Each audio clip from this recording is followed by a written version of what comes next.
Price lord, hallelujah. ದೇವರ ನಾಮಕ್ಕೆ ಸ್ತೋತ್ರವಾಗಲಿ. ಪ್ರಾರ್ಥನೆ ಮಾಡಿಕೊಳ್ಳೋಣ.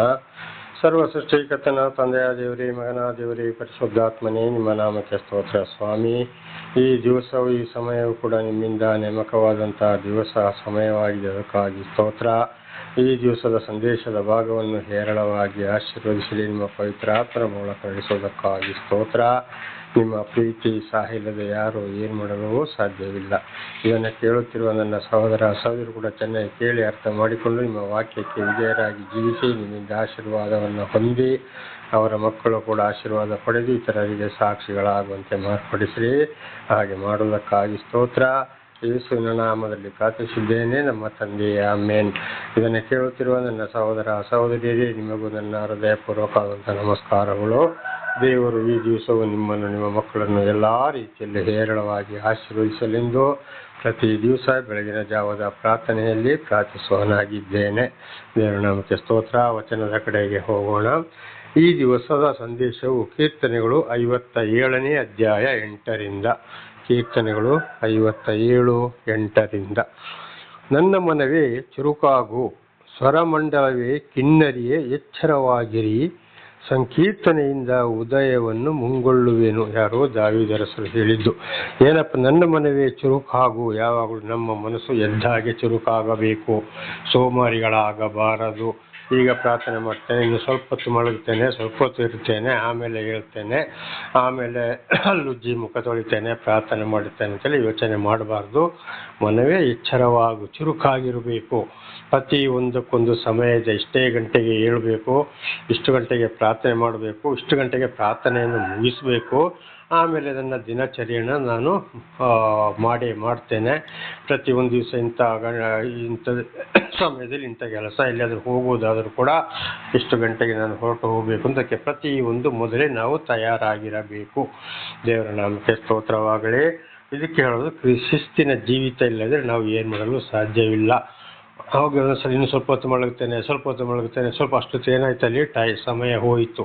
ಒಂದು ಸಲ ಸಮಯ ತಪ್ಪಿ ಹೋಯ್ತಂದರೆ ನಮ್ಮ ಜೀವಮಾನ ಅವತ್ತಿನ ಇಡೀ ದಿನಚರ್ಯೆ ಪ್ರತಿಯೊಂದರಲ್ಲಿ ತಪ್ಪಿ ಹೋಗುವುದು. ಉದಾಹರಣೆಗೆ, ಈ ಟ್ರೈನ್ಗಳು ಹೋಗ್ತಾ ಇರ್ತವೆ, ಅದಕ್ಕೆ ಪ್ರತಿಯೊಂದಕ್ಕೂ ಸಮಯ ಇದೆ. ಇಷ್ಟೇ ಗಂಟೆಗೆ ಇಂಥಲ್ಲಿಂದ ಹೊರಡಬೇಕು, ಇಷ್ಟೇ ಗಂಟೆಗೆ ಇಂಥ ಸ್ಟೇಷನ್ಗೆ ತಲುಪಬೇಕು ಅಂತ. ಅದು ಏನಾದರೂ ಒಂದು ಕಡೆಗೆ ಅಲ್ಲಿ ತಪ್ಪಿ ಹೋಯ್ತಂದರೆ ಆಮೇಲೆ ನೋಡಿ, ಎಷ್ಟು ಅರ್ಧ ಗಂಟೆ, 1 ಗಂಟೆ, 2 ಗಂಟೆ, 3 ಗಂಟೆ, 4 ಗಂಟೆಗಳು ಕೂಡ ಒಂದೊಂದು ಟ್ರೈನ್ ಏನಾಗ್ತದೆ, ಲೇಟಾಗಿ ಬರ್ತದೆ. ಆ ಒಂದು ಟ್ರೈನು ಲೇಟ್ ಆಗೋದರಿಂದ ಬಾಕಿ ಎಲ್ಲ ಟ್ರೈನ್ಗಳು ಅಲ್ಲಿ ಲೇಟೇ. ಆ ದಿವಸ ಇಡೀ ಪೂರ್ತಿ ಹಾಗೆ ಆಗಿಬಿಡ್ತದೆ. ಹಾಗೆ ನಮ್ಮ ಜೀವಿತವು ಕೂಡ ಪ್ರತಿಯೊಂದು ನಾವು ಚುರುಕಾಗಿರಬೇಕು. ಅದು ಮೊದಲೇ ನಾವು ತಯಾರಾಗಿದ್ದಾಗ, ಅದರ ಶಿಸ್ತುಬದ್ಧವಾಗಿ ನಾವು ನಡೆದಾಗ ಆ ಕೆಲಸವನ್ನು ಪ್ರತಿ ದಿವಸ ನಮ್ಮ ಮನಸ್ಸೇ ನಮ್ಮನ್ನು ಎಚ್ಚರಗೊಳಿಸ್ತದೆ. ಇಷ್ಟೇ ಗಂಟೆಗೆ ಏಳಬೇಕು, ಇಷ್ಟು ಗಂಟೆಗೆ ನಾವು ಪ್ರಾರ್ಥನೆ ಪ್ರಾರಂಭ ಮಾಡಬೇಕು, ಇಷ್ಟು ಗಂಟೆಗೆ ಮುಗಿಸ್ಬೇಕು, ಆಮೇಲೆ ನನ್ನ ದಿನಚರಿ ಕೆಲಸವನ್ನು ಮಾಡ್ತಾ ಹೋಗಬೇಕು. ಒಂದು ವೇಳೆ ಇಂಥಲ್ಲಿಗೆ ನಾನು ಹೋಗಬೇಕಾಗಿದೆ ಅಂತ ಹೊರಟಾಗ ನಮ್ಮದು ಕಾರೋ ಬೈಕೋ ಏನೋ, ಅಥವಾ ಸ್ವಲ್ಪ ದೂರ ಬೈಕಲ್ಲಿ ಹೋಗ್ಬೋದು, ಆಮೇಲೆ ಬಸ್ಸಲ್ಲಿ ಹೋಗ್ಬೋದು, ಮೊದಲೇ ಎಲ್ಲ ತಯಾರಾಗಿಟ್ಟುಕೊಂಡು ಸಮಯವನ್ನು ನಿಗದಿ ಮಾಡಬೇಕು. ದೇವರ ನಮಗೆ ಸ್ತೋತ್ರವಾಗಲಿ. ಅದಕ್ಕೆ ಹೇಳಿದ್ದು, ನನ್ನ ಮನವೇ ಅಂದರೆ ನಮ್ಮ ಮನಸ್ಸು ಯಾವಾಗಲೂ ಎಚ್ಚರಗೊಳ್ಳಬೇಕು. ಮನಸ್ಸು ಸೋಮಾರಿತನಾಗಿ ಹೋದರೆ ಏನು ಮಾಡೋಕ್ಕೂ ಆಗೋದಿಲ್ಲ. ಉದಾಹರಣೆಗೆ, ರೋಗಿ ಆದರೆ ಏನು ಮಾಡೋಕ್ಕಾಗೋದಿಲ್ಲ, ಅದು ದೇವರಿಗೆ ಚೆನ್ನಾಗಿ ಗೊತ್ತಿದೆ. ಆದರೆ ಮಲಗಿದಲ್ಲೇ ಕೂಡ ನಾವು ದೇವರನ್ನು ಸ್ತುತಿಸಬೇಕು, ಕೊಂಡಾಡಬೇಕು. ಜ್ಞಾನ ಸರಿ ಇದ್ದರೆ, ಇಲ್ಲದಿದ್ದರೆ ಅದು ಕೂಡ ದೇವರಿಗೆ ಗೊತ್ತಿದೆ, ಏನು ಮಾಡೋಕ್ಕೂ ಆಗುವುದಿಲ್ಲ. ಮನವೇ ಚುರುಕಾಗು. ಹಾಗೆ ನಾವು ಸೋಮರಿಗಳಾಗಬಾರ್ದು, ಚುರುಕಾಗಿರಬೇಕು. ಚುರುಕಾಗದಿದ್ದರೆ ಅಲ್ಲಿ ಮೈಗಳತನ, ಸೋಮರಿತನ, ಊಟಕ್ಕೆ ಇಲ್ಲದಾಗ್ಬೋದು, ಬಟ್ಟೆ ಬರಿಗೂ ಇಲ್ಲದಾಗ್ಬೋದು, ನಾನಾ ರೀತಿಯಲ್ಲಿ ಕಷ್ಟ, ಸಂಕಟ, ದುಃಖ ಬರೋದು ಸೋಮರಿಗಳಾಗಿದ್ದಕ್ಕಾಗಿ. ಅದಕ್ಕೆ ಚುರುಕಾಗು. ಸ್ವರಮಂಡಲವೇ ಅಂದರೆ ಏನು? ನಮ್ಮ ಬಾಯಲ್ಲಿ ದೇವರನ್ನು ನಾವು ಸ್ತುತಿಸುವಂಥದ್ದು, ಕೊಂಡಾಡುವಂಥದ್ದು, ಹಾಡುವಂಥದ್ದು, ವಾಕ್ಯಗಳನ್ನು ಓದುವಂಥದ್ದು ಅಥವಾ ಬೋಧನೆ ಮಾಡುವಂಥದ್ದು, ಮಕ್ಕಳಿಗೆ ಬುದ್ಧಿವಾದ ಹೇಳುವಂಥದ್ದು ಏನಾಗಬೇಕು? ನಾವು ಚುರುಕಾಗಿರಬೇಕು ಆಯಾಯ ಸಮಯಕ್ಕೆ. ಅದಕ್ಕೆ ಹೇಳೋದು ಸ್ವರಮಂಡಲವೇ. ಕಿನ್ನರಿಯೇ ಕಿನ್ನರಿ ಅಂದರೆ ನಾವೀಗ ಹಾಡು ಹಾಡುವಾಗ ಏನು ಮಾಡ್ತೀವಿ, ಈಗ ಪ್ರತಿಯೊಂದು ಹಾಡಲ್ಲಿ ಕಿನ್ನರಿ ಬಾರಿಸ್ತಾ ಹಾಡು ಹಾಡ್ತಾರೆ. ಹಾಗೆ ನಾವು ದೇವರ ಹಾಡು ಹಾಡುವಾಗಲೂ ಕೂಡ ಕಿನ್ನರಿ ಅದಕ್ಕೆ ಏನೇನು ಬೇಕು ತಯಾರು ಮಾಡಿ ಇಟ್ಟುಕೊಳ್ಬೇಕು. ಒಂದು ವೇಳೆ ಇಲ್ಲದಿದ್ದರೆ ಕೈ ಚಪ್ಪಾಳೆ ತಟ್ಟಿಕೊಂಡು ಹಾಡನ್ನು ಹಾಡುವಂಥದ್ದು. ಈ ರೀತಿಯಲ್ಲಿ ನಾವು ಅದು ಕಿನ್ನರಿ ನಮ್ಮಲ್ಲಿ ಇಲ್ಲ ಇದ್ದರೆ ಹಾಡು ಹಾಡುವಂಥದ್ದು, ಕೈ ಚಪ್ಪಾಳೆ ತಟ್ಟುವಂಥದ್ದು, ಅದು ಕೂಡ ಪ್ರತಿಯೊಂದು ತಯಾರಾಗಿರಬೇಕು. ಕಿನ್ನರಿ ಎಚ್ಚರವಾಗಿರಿ, ನಾವು ಪ್ರತಿ ಒಂದರಲ್ಲಿ ಕೂಡ ಎಚ್ಚರವಾಗಿರಬೇಕು. ಈಗ ನೋಡಿ, ಉದಾಹರಣೆಗೆ ಅಪೊಸ್ತಲನಾದ ಪೌಲರು 2 ತಿಮೋಥಿ 2ನೇ ಅಧ್ಯಾಯದಲ್ಲಿ ತಿಮೋಥಿಯನಿಗೆ ಹೇಳಿದ್ದಾರೆ, ಸಭೆಗೆ ಈ ರೀತಿ ನಡೆಸು. ಒಳ್ಳೆ ಒಂದು ಸೈನಿಕ ಅಂದರೆ ಆರ್ಮಿಯವರು ಬೆಳಿಗ್ಗೆ ಎದ್ದಾಗೆ ಅವರಿಗೆ ಒಬ್ಬೊಬ್ಬರಿಗೆ ರಾತ್ರಿ ಎಷ್ಟು ಗಂಟೆವರೆಗೆ ಡ್ಯೂಟಿ, ಬೆಳಗಿನ ಜಾವ ಎಷ್ಟು ಗಂಟೆ ಡ್ಯೂಟಿ ಅಂತೇಳಿ ಹೋಗುವಾಗಲೂ ಅವರು ಅದಕ್ಕೆ ಸರಿಯಾಗಿ ಏನಾಗಬೇಕು, ಅವರ ಬಟ್ಟೆಗಳು, ಇದು ಕಂಡೀಷನ್ಗಳು, ಪ್ರತಿ ಒಂದು ಕಟ್ಟಿಂಗು, ಸೇವಿಂಗು, ಶೂಸು, ಬಟ್ಟೆಗಳು ಪ್ರತಿಯೊಂದು ಅಂದರೆ ಸಮವಸ್ತ್ರ, ಯೂನಿಫಾರ್ಮ್ ಎಲ್ಲ ರೆಡಿಯಾಗಿದ್ದೇ ಅವರು ಡ್ಯೂಟಿಗೆ ಹೋಗಬೇಕು, ಅಲ್ಲಿ ಪೆರೇಡಲ್ಲಿ ಪಾಲ್ಗೊಳ್ಳಬೇಕು. ಅದೇ ರೀತಿ ಪೊಲೀಸವರು ಕೂಡ ದೇವರ ನಾಮಕ್ಕೆ ಸ್ತೋತ್ರ ಅವಳಿ ತಯಾರಾಗಿ ಇರ್ತಾರೆ. ಅಲ್ಲಿ ಹೋಗಿ ಬೆಲ್ಟ್ ಹಾಕೊಳ್ತಾನೆ, ಅಲ್ಲಿ ಹೋಗಿ ಇನ್ಸೆಂಟ್ ಮಾಡ್ಕೊಳ್ತಾನೆ, ಅಲ್ಲಿ ಹೋಗಿ ನನ್ನ ಕ್ಯಾಪನ್ನು ಹಾಕೊಳ್ತಾನೆ, ಅಲ್ಲಿ ಹೋಗಿ ಶೂಸ್ ಹಾಕೊಳ್ತಾನೆ ಅಂತ ಆಗ್ತದೆ ಇಲ್ಲ. ಹಿರಿಯ ಅಧಿಕಾರಿಗಳಿಂದ ಅವರಿಗೆ ದಂಡ ಬರ್ತದೆ. ಹಾಗೆ ಒಳ್ಳೆಯ ಒಂದು ವ್ಯವಸಾಯ, ಒಂದು ರೈತನು ಕೂಡ ಹೋಲಿಕೆಯಾಗಿದೆ. ಹಾಗೆ ಒಂದು ರೈತ ಕೂಡ ಒಂದು ಬೀಜ ಬಿತ್ತಬೇಕಾದ್ರೆ ಏನು ಮಾಡ್ತಾನೆ, ಮಳೆ ಬಂದಾಗ ಟ್ರ್ಯಾಕ್ಟರಲ್ಲಿ ಉಳ್ತಾನೆ, ಆಮೇಲೆ ಅದರ ಬೇಕಾಗಿದ್ದನ್ನು ಸಿದ್ಧಪಡಿಸಿಕೊಳ್ತಾನೆ, ಪ್ರತಿ ಒಂದು ಬೀಜ ಹಾಕ್ತಾನೆ, ನೀರು ಬಿಡ್ತಾನೆ, ಗೊಬ್ಬರ ಹಾಕ್ತಾನೆ, ಸ್ಪ್ರೇ ಮಾಡ್ತಾನೆ, ಎಲ್ಲವನ್ನು ಮಾಡಿ ತಯಾರಾಗಿಡ್ತಾನೆ. ದೇವರು ನಮಗೆ ಸ್ತೋತ್ರವಾಗಲಿ. ಬೆಳೆ ಬಂದು ಆ ಬೆಳೆ ಅವನ ಮನೆಗೆ ಸೇರುವವರೆಗೆ ಹಾಗೆ ನಮ್ಮ ಜೀವಿತದಲ್ಲಿ ಕೂಡ ನಾವು ತಯಾರಾಗಿರಬೇಕು. ಇನ್ನೊಂದು ಕ್ರೀಡಾಪಟುಗೆ ಪ್ರತಿಯೊಂದು ಕ್ರೀಡೆಯವರು ಏನು ಮಾಡ್ತಾರೆ, ನಾನು ಗೆಲ್ಲಬೇಕು ಅಂತ ಒಂದೇ ಒಂದು ಗುರಿ ಇರ್ತದೆ ಅವರಲ್ಲಿ. ಹಾಗೆ ನಮ್ಮ ಗುರಿ ಕೂಡ ನಾನು ದೇವರೊಂದಿಗೆ ಸೇರಬೇಕು, ದೇವರ ಜೀವಂತ ದೇವರ ವಾಕ್ಯಂತೆ ನಡೆಯಬೇಕು, ಪರಲೋಕ ಸೇರಲೇಬೇಕು, ದೇವರ ಆಶೀರ್ವಾದವನ್ನು ಪಡ್ಕೊಳ್ಳೇಬೇಕು ಅಂತ ನಮ್ಮದು ಒಂದೇ ಒಂದು ಗುರಿಯಾಗಿರಬೇಕು ದೇವರ ಕಡೆಗೆ. ಆಗ ದುಡಿಯೋದು ಬೇಡವಾ, ತಿನ್ನೋದು ಬೇಡವಾ ಅಂತ ದುಡಿಬೇಕು, ತಿನ್ನಬೇಕು, ಎಲ್ಲ ಮಾಡಬೇಕು. ಆದರೆ ಪ್ರತಿಯೊಂದು ದೇವರು ಕೊಟ್ಟ ಅಂತೇಳಿ ನಮ್ಮ ಮನಸ್ಸು ದೇವರಲ್ಲಿರಬೇಕು. ನಡೆ, ನುಡಿ, ಕ್ರಿಯೆ, ಕೆಲಸ, ಕಾರ್ಯಗಳು ಕೊಡೋದರಲ್ಲಿ ತಗೊಳ್ಳೋದ್ರಲ್ಲಿ ಪ್ರತಿ ಒಂದರಲ್ಲಿ ದೇವರ ವಾಕ್ಯಕ್ಕೆ ವಿಧೇಯರಾಗಿರಬೇಕು. ಇದುವೇ ನಿಜವಾದ ಗುರಿ. ಅದಕ್ಕೆ ಇಲ್ಲಿ ದಾವೀದರಸರು ಹೇಳಿದ್ದು, ನನ್ನ ಮನವೇ ಚುರುಕಾಗು, ಸ್ವರಮಂಡಲವೇ ಕಿನ್ನರಿಯೇ ಎಚ್ಚರವಾಗಿರಿ, ಸಂಕೀರ್ತನೆಯಿಂದ ಉದಯವನ್ನು ಮುಂಗೊಳ್ಳುವೆನು. ನುಡಿದು ಬೆಳಗಿನ ಜಾವತದಲ್ಲಿ ಸಂಕೀರ್ತನೆ ಅಂದರೆ ದೇವರನ್ನು ಹಾಡುತ್ತಾ, ಚಪ್ಪಳೆ ತೊಟ್ಟುತ್ತಾ, ಮಹಿಮೆ ಪಡಿಸುತ್ತಾ, ದೇವರಿಗೆ ಮೊಟ್ಟ ಮೊದಲು ನಮ್ಮದು ಬೆಳಗಿನ ಉದಯ ಕಾಲ. ದೇವರ ನಮಗೆ ಸ್ತೋತ್ರ. ಉದಯ ಕಾಲದಲ್ಲಿ ನಾವು ಮೊಟ್ಟ ಮೊದಲ ಒಂದು ಧನ್ಯವಾದ, ಕೃತಜ್ಞತೆ, ಸ್ತೋತ್ರ ಯಾರಿಗೆ ಸಲ್ಲಿಸಬೇಕು? ಸರ್ವ ಸೃಷ್ಟಿಕರ್ತನಾದಂಥ ದೇವರಿಗೆ. ದೇವರ ನಮಗೆ ಸ್ತೋತ್ರವಾಗಲಿ. ಹಾಲೆಲೂಯಾ. ಹಾಗೆ ಬೆಳಿಗ್ಗೆ ಎದ್ದಾಗೆ ಎಲ್ಲಿ ಹೋಗೋದು, ಎಲ್ಲಿ ಬರೋದು, ಯೋಚನೆ ಮಾಡೋದು, ಟೀ ಕಾಫಿ ಕುಡಿಯೋದು ಇದು ದೊಡ್ಡದಲ್ಲ. ಬೆಳಗಿನ ಜಾವದಲ್ಲಿ ಮೊಟ್ಟ ಮೊದಲು ದೇವರಲ್ಲಿ ನಾವು ಮಾತನಾಡಬೇಕು, ದೇವರಿಗೆ ಸ್ತುತಿ ಸ್ತೋತ್ರ ಸಲ್ಲಿಸಬೇಕು, ದೇವರನ್ನು ಮಹಿಮೆಗೊಳಿಸಬೇಕು. ಆ ದಿವಸಕ್ಕಾಗಿ ನಾವು ದೇವರಲ್ಲಿ ಬೇಡಿಕೊಳ್ಳಬೇಕು. ಆಗ ಬೆಳಿಗ್ಗೆ ಎಷ್ಟು ಗಂಟೆಗೆ ಏಳಬೇಕು? ಆ ದೇವರ ನಮಗೆ ಸ್ತೋತ್ರ. ಕನಿಷ್ಠ ಪಕ್ಷ ಆದರೂ 5 ಗಂಟೆಗೆ ಮೊದಲು ಹೋಗಲಿ, 5:30 ಗಂಟೆ ಆದರೆ 3 ಗಂಟೆಯಿಂದ 5 ಗಂಟೆ ಒಳಗಡೆ ನಾವು ದೇವರು ನಮಗೆ ಸಮಯವನ್ನು ಕೊಟ್ಟಿರ್ತಾನೆ. ಪ್ರತಿ ದಿವಸ ಕೈಲಾಸ, ವೈಕುಂಠ ಅಂದರೆ ಪರಲೋಕದ ಬಾಗಿಲು ತೆರೆದಿರ್ತದೆ. ಪ್ರತಿಯೊಬ್ಬರ ಒಂದು ಒಳ್ಳೆಯ ಪ್ರಾರ್ಥನೆಯು ಭಯ ಭಕ್ತಿಯಿಂದ ದೇವರೊಂದಿಗೆ ನಿಜವಾದ ಒಂದು ಸಂಬಂಧ ಇಟ್ಟುಕೊಂಡು ಪ್ರಾರ್ಥಿಸುವುದಾದರೆ ಆ ಪ್ರಾರ್ಥನೆ ಖಂಡಿತವಾಗಿ ನೇರವಾಗಿ ಪರಲೋಕಕ್ಕೆ ಹೋಗ್ತದೆ ಅಂತ ನಮಗೆ ಮಹಾಭಾರತ ಬಹಳ ಚೆನ್ನಾಗಿ ತಿಳಿಸಿಕೊಡ್ತದೆ. ದೇವರ ನಾಮಕ್ಕೆ ಸ್ತೋತ್ರವಾಗಲಿ. ಅದು ಕೂಡ ಬೈಬಲಲ್ಲಿ ಕೂಡ ಇದೆ. ಉದಯ ಕಾಲದಲ್ಲಿ ನನ್ನ ಸ್ವರವು ನಿನಗೆ ಕೇಳಿ ಬರುತ್ತಿರುವುದು, ನಿನ್ನ ಉತ್ತರಕ್ಕಾಗಿ ನಾನು ಕಾಯ್ತಾ ಇದ್ದೇನೆ ಅಂತೇಳಿ ದಾವೀದರಸರು ಕೀರ್ತನೆಯಲ್ಲಿ ಕೂಡ ಇದನ್ನು ಹೇಳಿದರೆ ಹಿಂದೆ ನಾವು ತಿಳ್ಕೊಂಡಿದ್ದೇವೆ. ಅದು ಯೇಸುಸ್ವಾಮಿ ಕೂಡ ನೋಡುವಾಗ ಮಾರ್ಕ 1ನೇ ಅಧ್ಯಾಯ 35ನೇ ವಾಕ್ಯದಲ್ಲಿ ನಾವು ನೋಡುವಾಗ 12 ಮಂದಿ ಶಿಷ್ಯರನ್ನು ಬಿಟ್ಟು ಒಬ್ಬರೇ ಕಾಡಿನ ಒಳಗೆ ಹೋಗಿ ಪ್ರಾರ್ಥಿಸಿದರು. ನೋಡಿ ಅಲ್ಲಿ ಆಗ ನೋಡುವಾಗ 3 ಗಂಟೆಯಿಂದ 5 ಗಂಟೆ ಒಳಗೆ ಅದು ಮಾತ್ರ ಅಲ್ಲ, ಅನೇಕ ಕಾರ್ಯಗಳು ಅದ್ಭುತಗಳನ್ನು ದೇವರು ಮಾಡುವುದು ಅದೇ ಸಮಯದಲ್ಲಿ, ಬೆಳಗಿನ ಜಾವದಲ್ಲಿ. ಹಾಗೆ ಒಂದು ಕನಿಷ್ಠ ಪಕ್ಷ 5 ಗಂಟೆ ಒಳಗೆ, 3ರಿಂದ 5 ಆಗ 5 ಗಂಟೆ ಒಳಗೆ ಅಂತ ಹೇಳುವಾಗ 3 ಗಂಟೆಗೆ ಏಳಬೇಕು ಅಂತ ಏನಿಲ್ಲ. 5 ಗಂಟೆ ಒಳಗಡೆ ಎದ್ದು ಒಂದು ಹಲ್ಲು ಉಜ್ಜಿ ಮುಖ ತೊಳೆದು ಚೆನ್ನಾಗಿ ನಾವು ಆರೋಗ್ಯ ಸರಿದ್ರೆ ಮೊಣಕಾಲು ಹಾಕ್ಕೊಂಡು, ಪುರುಷರು 2 ಕೈಗಳನ್ನು ಮೇಲಕ್ಕೆ ಎತ್ತಿ, ಸ್ತ್ರೀಯರು ಕೈ ಎತ್ತಕ್ಕೆ ಹೋಗಬಾರ್ದು, 2 ಕೈಯನ್ನು ಜೋಡಿಸಿಟ್ಕೊಳ್ಬೇಕು. ಸ್ತ್ರೀಯರು ಸಂಪೂರ್ಣವಾಗಿ ತಲೆಗೆ ಮುಸುಕು ಹಾಕ್ಕೊಳ್ಬೇಕು. ನಾವು ಭಗವಂತ ಪರಮಾತ್ಮನಲ್ಲಿ ಪ್ರಾರ್ಥಿಸಬೇಕು. ದೇವರೇ, ಈ ದಿವಸವೂ ಕೂಡ ನನಗೆ ರಾತ್ರಿ ಇಡೀ ಒಳ್ಳೆ ನಿದ್ದೆಯನ್ನು ಕೊಟ್ಟಿದ್ದೀಯಾ, ಈ ಹೊಸ ದಿವಸವನ್ನು ಕೊಟ್ಟಿದ್ದೆ ನನ್ನ ಜೀವಿತಕ್ಕೆ. ಪ್ರಾರ್ಥನೆ ಮಾಡಲು ಕೊಟ್ಟಂತಹ ಕೃಪೆಗಾಗಿ ನಿನಗೆ ಸ್ತೋತ್ರ. ಈ ದಿವಸವೂ ನಿನ್ನ ಪ್ರೀತಿಯಲ್ಲಿ ನನ್ನ ನಡೆಸಪ್ಪ. ಒಳ್ಳೆ ಬುದ್ಧಿ, ಯೋಚನೆ, ಶಾಂತಿ, ಸಮಾಧಾನ, ಆರೋಗ್ಯವನ್ನು ಕೊಟ್ಟು ದಯಪಾಲಿಸು. ನಿನ್ನನ್ನು ಬಿಟ್ಟು ಏನು ಮಾಡಲಾಗದು.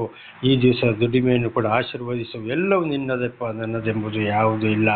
ಇವು ನನ್ನ ಗಂಡನನ್ನು, ಹೆಂಡತಿಯನ್ನು, ಮಕ್ಕಳನ್ನು, ಅತ್ತೆಯನ್ನು, ಸೊಸೆಯನ್ನು, ಇವರೆಲ್ಲರ ಮೇಲೆ ಕರುಣೆ ತೋರು ಅಂತೇಳಿ ಬೆಳಗಿನ ಜಾವದ ಪ್ರಾರ್ಥನೆ. ದೇವರ ನಾಮಕ್ಕೆ ಸ್ತೋತ್ರವಾಗಲಿ. ಮೊಟ್ಟ ಮೊದಲು ಅದೇ ಸಂಕೀರ್ತನೆಯಿಂದ ಉದಯವನ್ನು ಮುಂಗೊಳ್ಳುವೆನು. ದಾವೀದರಸರು ಕಿನ್ನರಿ ಬಾರಿಸುತ್ತಾ ಹಾಡುತ್ತಾ ದೇವರನ್ನ ಸ್ತುತಿಸಿ ಕೊಂಡಾಡಿದರು. ಹಾಗೆ ಇವತ್ತು ನಮ್ಮ ಜೀವಿತಕ್ಕೂ ಕೂಡ ನಾವು ಹೀಗೆ ಇರಬೇಕು. ಪ್ರಾರ್ಥನೆ ಬಹಳ ಮುಖ್ಯ. ಒಂದು ವೇಳೆ ರೋಗಿಯಾಗಿದ್ದರೆ ಕೂತ್ಕೊಂಡೇ ಮಲ್ಕೊಂಡೇ ಕೂಡ ಪ್ರಾರ್ಥನೆ ಮಾಡ್ಬೋದು. ಅದು ದೇವರಿಗೆ ಚೆನ್ನಾಗಿ ಗೊತ್ತಿದೆ.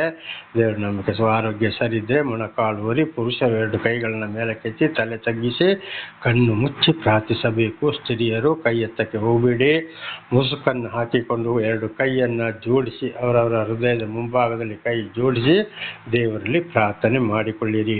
ಎಲ್ಲರೂ ಕೈ ಎತ್ತಿ ಅಂತ ಹೇಳ್ತಾರೆ. ಇದು ದೇವರ ವಾಕ್ಯಕ್ಕೆ ಬಹಳ ವಿರುದ್ಧವಾಗಿದ್ದು, ಸ್ತ್ರೀಯರು ಖಂಡಿತವಾಗಿ ಕೈ ಎತ್ತಕ್ಕೆ ಹೋಗಬೇಡಿ. ಅದರ ಅರ್ಥವೇ ಬೇರೆ ಇದೆ. ನಾನು ಅದು ಏನು ಅಂತ ಹೇಳುವುದಿಲ್ಲ. ದೇವರ ನಾಮಕ್ಕೆ ಸ್ತೋತ್ರವಾಗಲಿ. ಹಲ್ಲೆಲೂಯಾ. ಹಾಗೆ 9ನೇ ವಚನ. ಕರ್ತನೇ, ಜನಾಂಗಗಳಲ್ಲಿ ನಿನ್ನನ್ನು ಸ್ತುತಿಸುವೆನು, ಸರ್ವ ದೇಶದೊಳಗೆ ನಿನ್ನನ್ನು ಕೊಂಡಾಡುವೆನು. ಅದು ಮಾತ್ರವಲ್ಲ ನೋಡಿ, ಸರ್ವ ಜನಾಂಗಗಳಲ್ಲಿ ಕೂಡ ದೇವರು ನನ್ನ ಜೀವಿತದಲ್ಲಿ ಇಂಥ ಅದ್ಭುತ ಕಾರ್ಯಗಳನ್ನ ಮಾಡಿದರು. ಈ ರೀತಿ ನನಗೆ ರಕ್ಷಣೆ ಕೊಟ್ಟರು, ಶತ್ರುಗಳ ಕೈಯಿಂದ ಬಿಡುಗಡೆ ಮಾಡಿದರು. ಬೇರೆ ಇನ್ನು ಯಾವ ದೇವರೇ ಇಲ್ಲಪ್ಪ, ಸರ್ವ ಸೃಷ್ಟಿಕರ್ತನು ಒಬ್ಬನೇ ಇರೋದು ಅಂತೇಳಿ ನಾವು ಇತರರಿಗೆ ಸಾಕ್ಷಿ ಕೊಡಬೇಕು. ಸರ್ವ ದೇಶದವರೊಳಗೆ ನಿನ್ನನ್ನು ಕೊಂಡಾಡುವೆನು. ಆ ದೇಶದವರು ಇನ್ನು ಬೇರೆ ಹೊರ ದೇಶದವರು ಬಂದರು, ಅವರ ಮಧ್ಯದಲ್ಲಿ ಕೂಡ ನಾವು ಏನು ಮಾಡಬೇಕು? ಕೊಂಡಾಡಬೇಕು.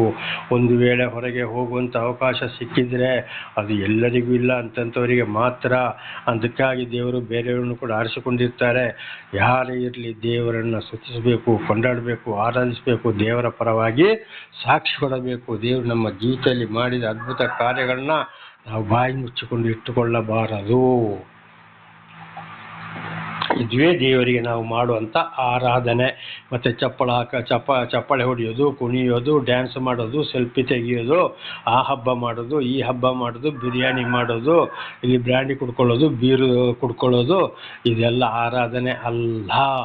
ದೇವರ ವಾಕ್ಯಕ್ಕೆ ಸರಿಯಾಗಿ ವಿಧೇಯರಾಗಿ ನಡ್ಕೊಂಡು ನಾವು ದೇವರನ್ನು ಹಾಡುವುದು, ಕೊಂಡಾಡುವುದು, ಸ್ತುತಿ ಸ್ತೋತ್ರ ಎಂಬ ಯಜ್ಞವನ್ನು ದೇವರಿಗೆ ಸಮರ್ಪಿಸುವುದು, ಇತರರಿಗೆ ದೇವರ ಪರವಾಗಿ ಸಾಕ್ಷಿ ನುಡಿಯುವುದು, ದೇವರ ವಾಕ್ಯದಂತೆ ದಾನ ಧರ್ಮ ಮಾಡಿ ಜೀವಿಸುವುದೇ ನಿಜವಾದ ಆರಾಧನೆ.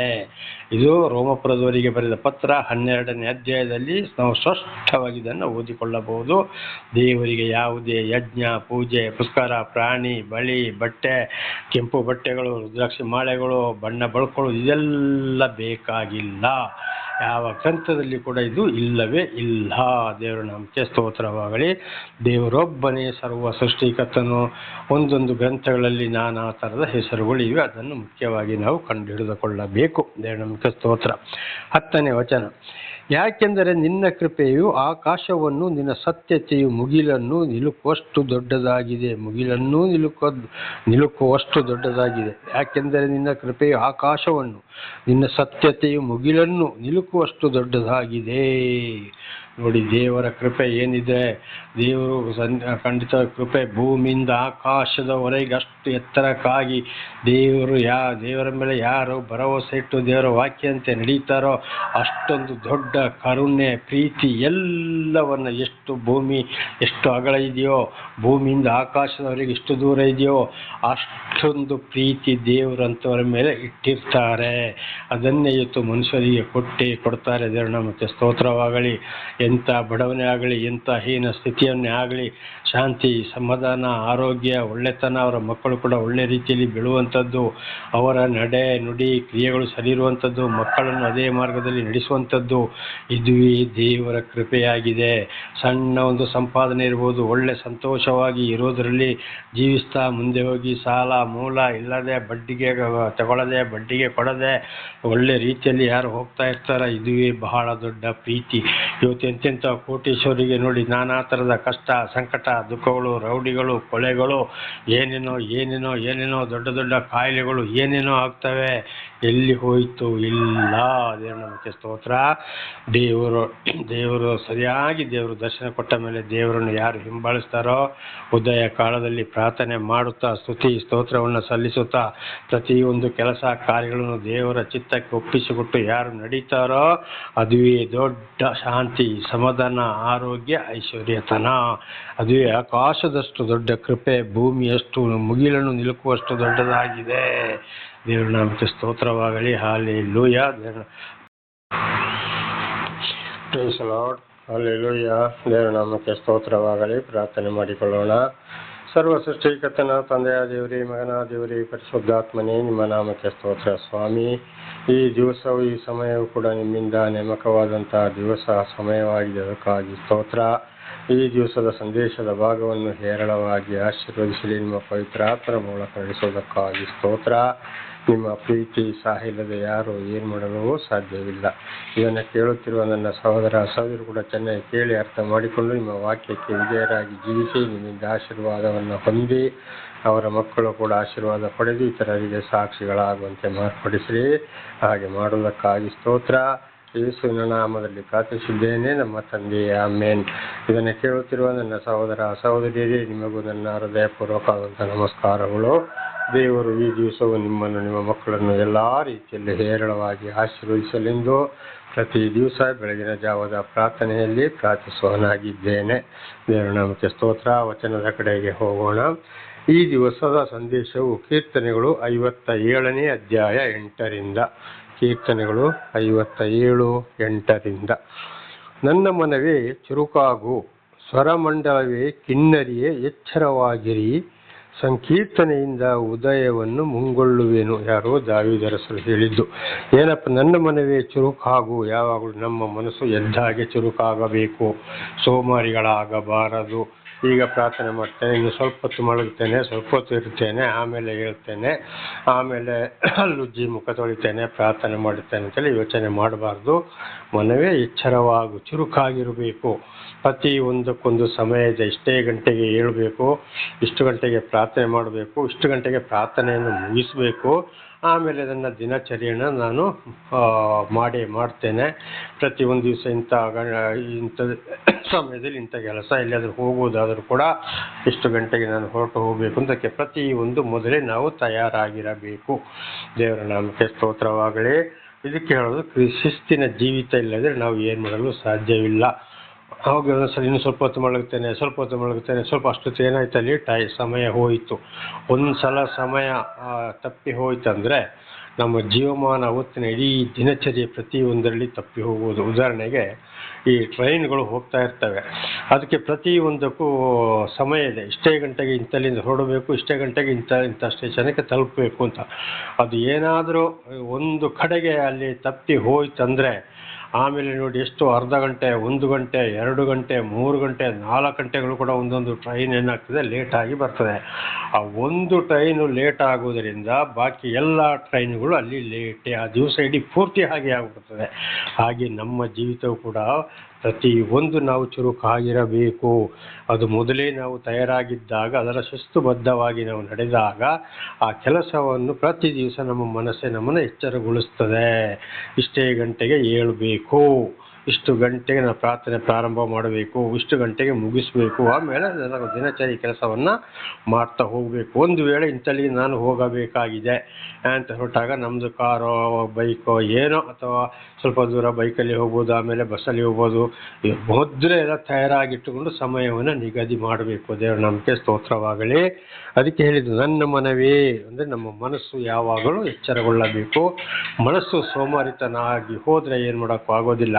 ಉದಾಹರಣೆಗೆ ರೋಗಿ ಆದರೆ ಏನು ಮಾಡೋಕ್ಕಾಗೋದಿಲ್ಲ, ಅದು ದೇವರಿಗೆ ಚೆನ್ನಾಗಿ ಗೊತ್ತಿದೆ. ಆದರೆ ಮಲಗಿದಲ್ಲೇ ಕೂಡ ನಾವು ದೇವರನ್ನು ಸ್ತುತಿಸಬೇಕು, ಕೊಂಡಾಡಬೇಕು.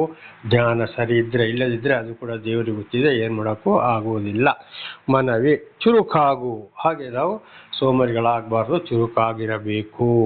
ಚುರುಕಾಗದಿದ್ದರೆ ಅಲ್ಲಿ ಮೈಗಳತನ, ಸೋಮರಿತನ, ಊಟಕ್ಕೆ ಇಲ್ಲದಾಗ್ಬೋದು, ಬಟ್ಟೆ ಬದಿಗೂ ಇಲ್ಲದಾಗ್ಬೋದು, ನಾನಾ ರೀತಿಯಲ್ಲಿ ಕಷ್ಟ ಸಂಕಟ ದುಃಖ ಬರೋದು ಸೋಮರಿಗಳಾಗಿದ್ದಕ್ಕಾಗಿ. ಅದಕ್ಕೆ ಚುರುಕಾಗೋದು. ಸ್ವರಮಂಡಲವೇ ಅಂದರೆ ಏನು? ನಮ್ಮ ಬಾಯಲ್ಲಿ ದೇವರನ್ನು ನಾವು ಸ್ತುತಿಸುವಂಥದ್ದು, ಕೊಂಡಾಡುವಂಥದ್ದು, ಹಾಡುವಂಥದ್ದು, ವಾಕ್ಯಗಳನ್ನು ಓದುವಂಥದ್ದು ಅಥವಾ ಬೋಧನೆ ಮಾಡುವಂಥದ್ದು, ಮಕ್ಕಳಿಗೆ ಬುದ್ಧಿವಾದ ಹೇಳುವಂಥದ್ದು ಏನಾಗಬೇಕು? ನಾವು ಚುರುಕಾಗಿರಬೇಕು ಆಯಾಯ ಸಮಯಕ್ಕೆ. ಅದಕ್ಕೆ ಹೇಳೋದು ಸ್ವರಮಂಡಲವೇ. ಕಿನ್ನರಿ ಅಂದರೆ ಏನು? ನಾವೀಗ ಹಾಡುವಾಗ ಏನು ಮಾಡ್ತೀವಿ? ಈಗ ಪ್ರತಿಯೊಂದು ಹಾಡಲ್ಲಿ ಕಿನ್ನರಿ ಬಾರಿಸ್ತಾ ಹಾಡ್ತಾರೆ. ಹಾಗೆ ನಾವು ದೇವರ ಹಾಡುವಾಗಲೂ ಕೂಡ ಕಿನ್ನರಿ ಅದಕ್ಕೆ ಏನೇನು ಬೇಕು ತಯಾರು ಮಾಡಿ ಇಟ್ಟುಕೊಳ್ಬೇಕು. ಒಂದು ವೇಳೆ ಇಲ್ಲದಿದ್ದರೆ ಕೈ ಚಪ್ಪಾಳೆ ತಟ್ಟಿಕೊಂಡು ಹಾಡನ್ನು ಹಾಡುವಂಥದ್ದು. ಈ ರೀತಿಯಲ್ಲಿ ನಾವು ಅದು ಕಿನ್ನರಿ. ನಮ್ಮಲ್ಲಿ ಇಲ್ಲ ಇದ್ದರೆ ಹಾಡುವಂಥದ್ದು, ಕೈ ಚಪ್ಪಾಳೆ ತಟ್ಟುವಂಥದ್ದು, ಅದು ಕೂಡ ಪ್ರತಿಯೊಂದು ತಯಾರಾಗಿರಬೇಕು. ಕಿನ್ನರಿ ಎಚ್ಚರವಾಗಿರಿ. ನಾವು ಪ್ರತಿ ಒಂದರಲ್ಲಿ ಕೂಡ ಎಚ್ಚರವಾಗಿರಬೇಕು. ಈಗ ನೋಡಿ, ಉದಾಹರಣೆಗೆ ಅಪೊಸ್ತಲನಾದ ಪೌಲರು 2 ತಿಮೋಥಿ 2ನೇ ಅಧ್ಯಾಯದಲ್ಲಿ ತಿಮೋಥಿಯನಿಗೆ ಹೇಳಿದ್ದಾರೆ, ಸಭೆಗೆ ಈ ರೀತಿ ನಡೆಸು. ಒಳ್ಳೆ ಒಂದು ಸೈನಿಕ ಅಂದರೆ ಆರ್ಮಿಯವರು ಬೆಳಿಗ್ಗೆ ಎದ್ದಾಗೆ ಅವರಿಗೆ ಒಬ್ಬೊಬ್ಬರಿಗೆ ರಾತ್ರಿ ಎಷ್ಟು ಗಂಟೆವರೆಗೆ ಡ್ಯೂಟಿ, ಬೆಳಗಿನ ಜಾವ ಎಷ್ಟು ಗಂಟೆ ಡ್ಯೂಟಿ ಅಂತೇಳಿ ಹೋಗುವಾಗಲೂ ಅವರು ಅದಕ್ಕೆ ಸರಿಯಾಗಿ ಏನಾಗಬೇಕು, ಅವರ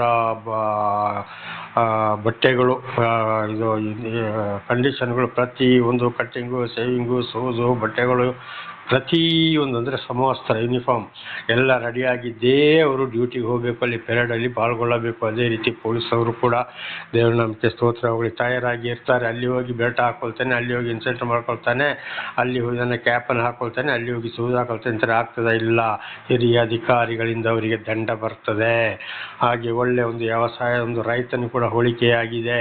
ಹಾಗೆ ಒಂದು ರೈತ ಕೂಡ ಒಂದು ಬೀಜ ಬಿತ್ತಬೇಕಾದ್ರೆ ಏನು ಮಾಡ್ತಾನೆ? ಮಳೆ ಬಂದಾಗ ಟ್ರ್ಯಾಕ್ಟರಲ್ಲಿ ಉಳ್ತಾನೆ, ಆಮೇಲೆ ಅದರ ಬೇಕಾಗಿದ್ದನ್ನು ಸಿದ್ಧಪಡಿಸಿಕೊಳ್ತಾನೆ, ಪ್ರತಿ ಒಂದು ಬೀಜ ಹಾಕ್ತಾನೆ, ನೀರು ಬಿಡ್ತಾನೆ, ಗೊಬ್ಬರ ಹಾಕ್ತಾನೆ, ಸ್ಪ್ರೇ ಮಾಡ್ತಾನೆ, ಎಲ್ಲವನ್ನು ಮಾಡಿ ತಯಾರಾಗಿಡ್ತಾನೆ. ದೇವರು ನಮಗೆ ಸ್ತೋತ್ರವಾಗಲಿ. ಬೆಳೆ ಬಂದು ಆ ಬೆಳೆ ಅವನ ಮನೆಗೆ ಸೇರುವವರೆಗೆ.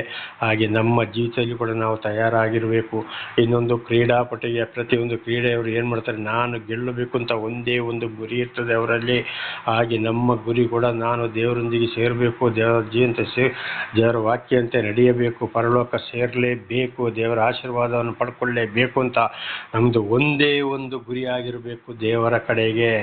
ಆಗ ದುಡಿಯೋದು ಬೇಡವಾ, ತಿನ್ನೋದು ಬೇಡವಾ ಅಂತ ದುಡಿಬೇಕು, ತಿನ್ನಬೇಕು, ಎಲ್ಲ ಮಾಡಬೇಕು. ಆದರೆ ಪ್ರತಿಯೊಂದು ದೇವರು ಕೊಟ್ಟ ಅಂತೇಳಿ ನಮ್ಮ ಮನಸ್ಸು ದೇವರಲ್ಲಿರಬೇಕು. ನಡೆ, ನುಡಿ, ಕ್ರಿಯೆ, ಕೆಲಸ, ಕಾರ್ಯಗಳು, ಕೊಡೋದರಲ್ಲಿ ತಗೊಳ್ಳೋದ್ರಲ್ಲಿ ಪ್ರತಿ ಒಂದರಲ್ಲಿ ದೇವರ ವಾಕ್ಯಕ್ಕೆ ವಿಧೇಯರಾಗಿರಬೇಕು. ಇದುವೇ ನಿಜವಾದ ಗುರಿ.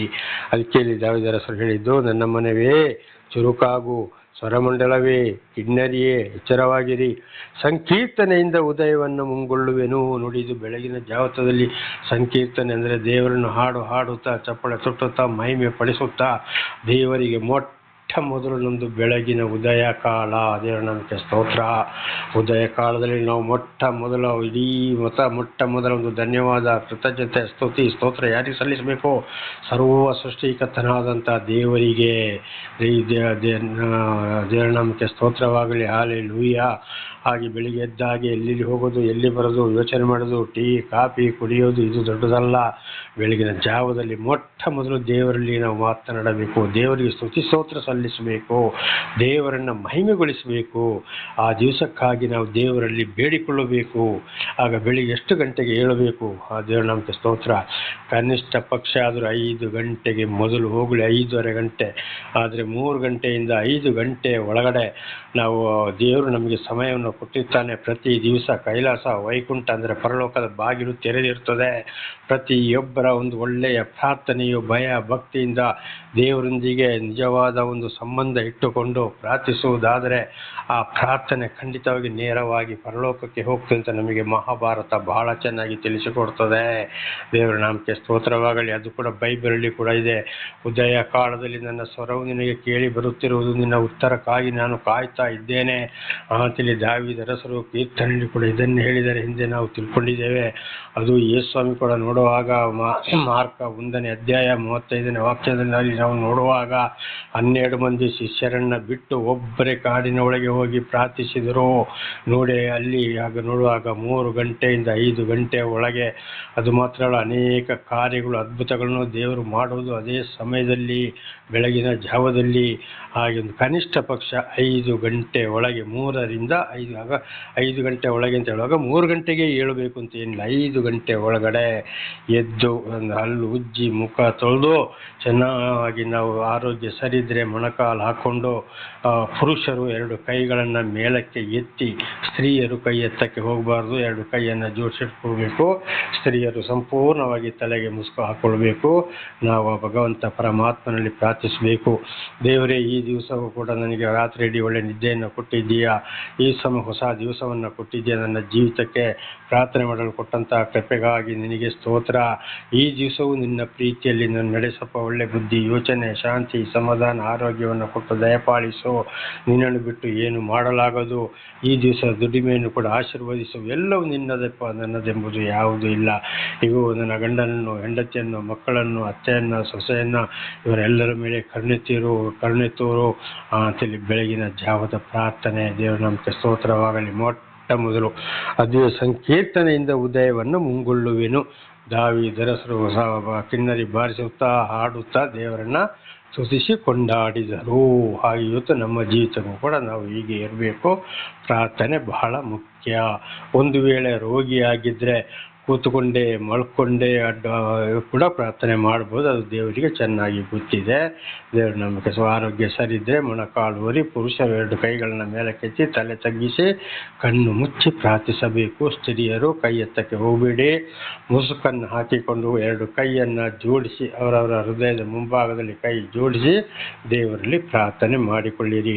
ಎಲ್ಲರೂ ಕೈ ಎತ್ತಿ ಅಂತ ಹೇಳ್ತಾರೆ. ಇದು ದೇವರ ವಾಕ್ಯಕ್ಕೆ ಬಹಳ ವಿರುದ್ಧವಾಗಿದ್ದು, ಸ್ತ್ರೀಯರು ಖಂಡಿತವಾಗಿ ಕೈ ಎತ್ತಕ್ಕೆ ಹೋಗಬೇಡಿ. ಅದರ ಅರ್ಥವೇ ಬೇರೆ ಇದೆ. ನಾನು ಅದು ಏನು ಅಂತ ಹೇಳುವುದಿಲ್ಲ. ದೇವರ ನಾಮಕ್ಕೆ ಸ್ತೋತ್ರವಾಗಲಿ. ಹಲ್ಲೆಲೂಯಾ. ಹಾಗೆ 9ನೇ ವಚನ. ಕರ್ತನೇ, ಜನಾಂಗಗಳಲ್ಲಿ ನಿನ್ನನ್ನು ಸ್ತುತಿಸುವೆನು, ಸರ್ವ ದೇಶದೊಳಗೆ ನಿನ್ನನ್ನು ಕೊಂಡಾಡುವೆನು.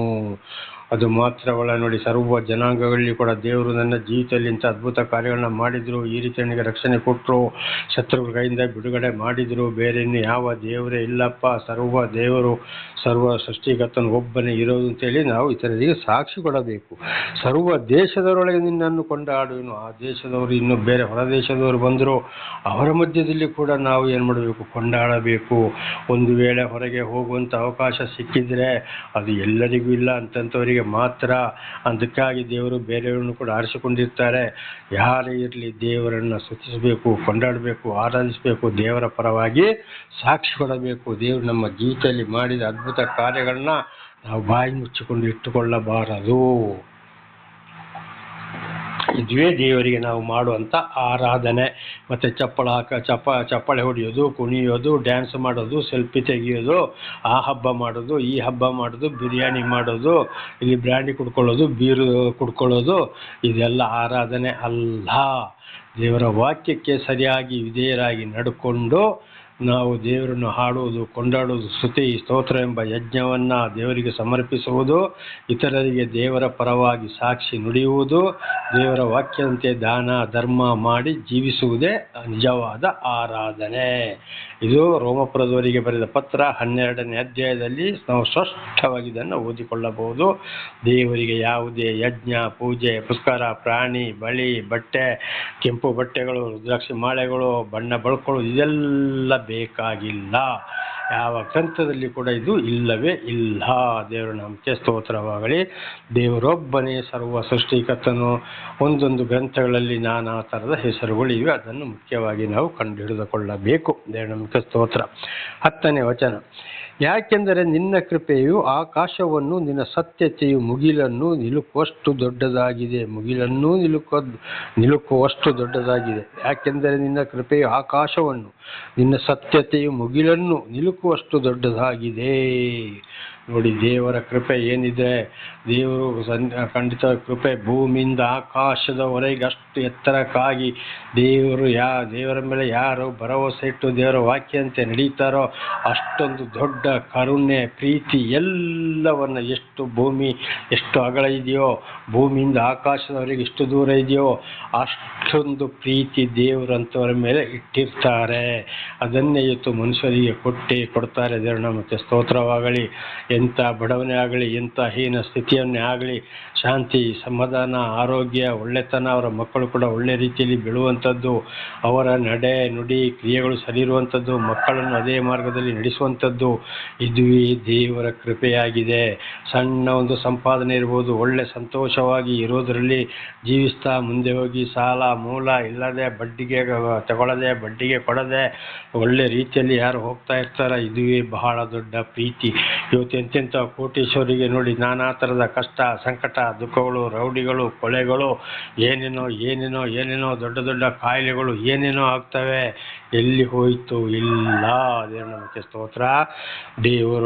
ದೇವರು ಸರಿಯಾಗಿ ದೇವರು ದರ್ಶನ ಕೊಟ್ಟ ಮೇಲೆ ದೇವರನ್ನು ಯಾರು ಹಿಂಬಾಲಿಸ್ತಾರೋ, ಉದಯ ಕಾಲದಲ್ಲಿ ಪ್ರಾರ್ಥನೆ ಮಾಡುತ್ತಾ ಸ್ತುತಿ ಸ್ತೋತ್ರವನ್ನು ಸಲ್ಲಿಸುತ್ತಾ ಪ್ರತಿಯೊಂದು ಕೆಲಸ ಕಾರ್ಯಗಳನ್ನು ದೇವರ ಚಿತ್ತಕ್ಕೆ ಒಪ್ಪಿಸಿಕೊಟ್ಟು ಯಾರು ನಡೀತಾರೋ, ಅದುವೇ ದೊಡ್ಡ ಶಾಂತಿ, ಸಮಾಧಾನ, ಆರೋಗ್ಯ, ಐಶ್ವರ್ಯತನ. ಅದುವೇ ಆಕಾಶದಷ್ಟು ದೊಡ್ಡ ಕೃಪೆ, ಭೂಮಿಯಷ್ಟು ಮುಗಿಲನ್ನು ನಿಲುಕುವಷ್ಟು ದೊಡ್ಡದಾಗಿದೆ. ದೇವರ ನಾಮಕ್ಕೆ ಸ್ತೋತ್ರವಾಗಲಿ. ಹಾಲೆಲೂಯಾ.